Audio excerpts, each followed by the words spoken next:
अस्सलाम वालेकुम नाजरीन। इस वक्त मैं साथ में हूँ जनाब मुफ्ती इस्माइल के, जो कि मालेगांव शहर के एमएलए हैं। मोहतरम, इसी बीच एक सवाल ये आ रहा है लोगों के जहनों में कि एक घराने में कोई शख्स उम्रा करके आया था, वो उससे इन्फेक्टेड नहीं हुआ कोरोना वायरस से, बल्कि उसके घर के अफराद हो गए। तो इस सिलसिले में भी लोग तशवीश का शिकार हैं कि ऐसे कैसे हो सकता है कि उम्रा करके कोई और शख्स आया है लेकिन उसके घर वाले मुतासिर हो रहे हैं। तो कहीं ना कहीं ये कोई साजिश है, बड़ी चाल है, और इसमें एक ख़ास ग्रुप को, एक ख़ास कम्युनिटी को टारगेट किया जा रहा है। तो इस समत कैसे आप रहनुमाई करेंगे? नहीं, जो बात आप कह रहे हैं मैं इस बात को नहीं मानता हूँ। बात यह है कि मालेगांव में जो पहली मौत हुई है सलीम खान इस्माइल खान की, वो मार्च के फर्स्ट वीक में उम्रा करके आए थे। उनके उम्रा करके आने के बाद उस वक्त तो उन पर जो है इसके असरात नहीं थे। उन्होंने जलगांव का सफ़र किया, उन्होंने 40 गांव का सफ़र किया। उनकी एक बेटी बाहर रहती थी, वो महीने भर के लिए जब ये सफ़र से वापस आए तो अपने मैके आई।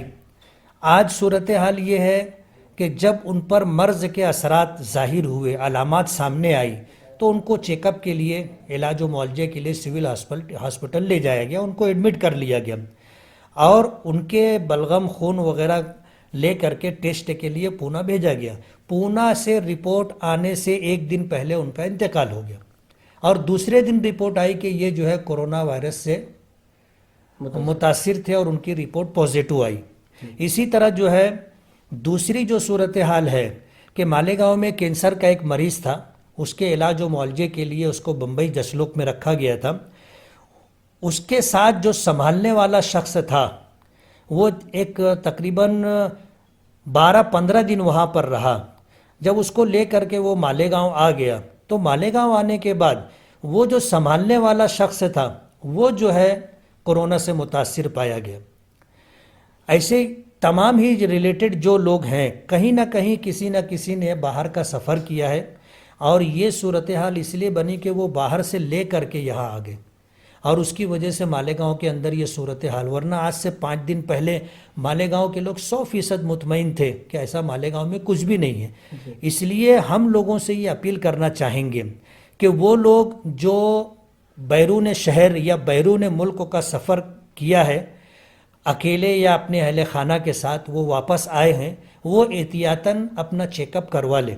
इस गलत फहमी में ना रहें कि मैं बिल्कुल ठीक हूँ, मुझे बुखार नहीं है, मुझे खांसी नहीं है, मुझे गले की तकलीफ़ नहीं है। जैसा सलीम खान इस्माइल खान के साथ हुआ कि वो अच्छे तंदुरुस्त थे जब आए थे, लेकिन उम्रा करके आए थे और आहिस्ता आहिस्ता उनकी तबीयत बिगड़ना शुरू हुई और वो उनके इंतकाल पर जाकर के ये सिलसिला ख़त्म हुआ और आज उनके ही ख़ानदान के कई लोग मुतासिर हैं। तो ये सूरत हाल अहलियान शहर के लिए बहुत सोचने की है कि हम लोग जो है इस तरह जो बेएहतियाती कर रहे हैं और इस तरह घरों में न रहते हुए घूमने फिरने का जो माहौल है, ये उनके लिए भी, उनके घर वालों के लिए भी और शहर वालों के लिए भी नुकसानदेह है। एहतियात बहरहाल करनी चाहिए।